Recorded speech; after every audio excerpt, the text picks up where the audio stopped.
President নির্বাচনে Wisconsin, Michigan ও পেনসিলভানিয়ায় ভোটের ফলাফলে কারসাজি অথবা ভোট প্রক্রিয়া হ্যাকিং এর শিকার হয়ে থাকতে পারে বলে আশঙ্কা করছেন কয়েকজন শীর্ষ কম্পিউটার বিজ্ঞানী। তারা ওই তিন স্টেটের ভোট আবারও গণনার আবেদন করতে পরাজিত ডেমোক্রেট প্রার্থী হিলারি ক্লিন্টনের প্রচারণা শিবিরের প্রতি অনুরোধ জানিয়েছেন। এই তিন স্টেটের 46টি ইলেকটোরাল কলেজ ভোট পেয়েছেন রিপাবলিকান প্রার্থী ডোনাল্ড ট্রাম্প, যা হিলারির ঘরে গেলে নির্বাচনের ফলাফল সম্পূর্ণ উল্টে যেত। বিস্তারিত থাকছে শারমিন নিপার প্রতিবেদনে। হিলারি ক্লিন্টনের পাওয়া ভোট পুনরায় গণনা করতে আহ্বান জানানো হয়েছে। হিলারির প্রচার শিবিরের প্রতি একদল শীর্ষ কম্পিউটার বিজ্ঞানী এই আহ্বান জানান। তবে সব স্টেটের ভোট গণনা নয়, কেবল উইসকনসিন, মিশিগান ও পেনসিলভানিয়ার ভোট গণনা করতে এই আহ্বান। এসব স্টেটে ইলেকট্রাল ভোট ছিল যথাক্রমে 10, 16 ও 20। প্রতিটিতেই জিতেছেন ডোনাল্ড ট্রাম্প।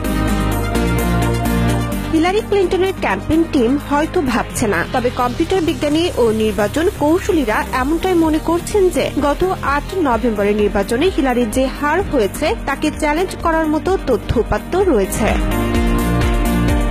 কম্পিউটার বিজ্ঞানীরা এই তিন স্টেটে ভোটে কারসাজি বা হ্যাক করার প্রমাণ পেয়েছেন বলে দাবি করছেন। এসব প্রমাণ তারা হিলারির শীর্ষ সহযোগীদের কাছে উপস্থাপন করেন। এমন কিছু প্রমাণ রয়েছে যে তিনটি ব্যাটল গ্রাউন্ডে নির্বাচনের ফল ঘোষণার আগে কিছু বিষয়ে আপোস করা হয়েছে, না হলে ফল হিলারির পক্ষেই আসতে পারত।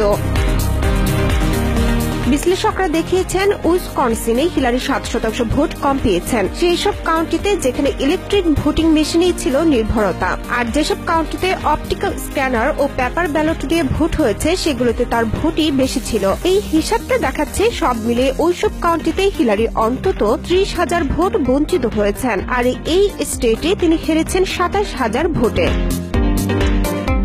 তবে ভোটিং মেশিনগুলো হ্যাকড হয়েছে এমন কোনো প্রমাণ নেই। স্রেফ পরিসংখ্যানের ভিত্তিতে বলা হচ্ছে কিছু একটা ঝামেলা অবশ্যই ছিল। হিলারি প্রচার শিবিরের চেয়ারম্যান জন পদেস্তা জানান, ওসব কাউন্টিতে হিলারি কাগজে ভোটের তুলনায় 7% ইলেকট্রনিক্স ভোট কম পেয়েছেন, যা সম্ভবত হ্যাকের কারণে হয়ে থাকতে পারে।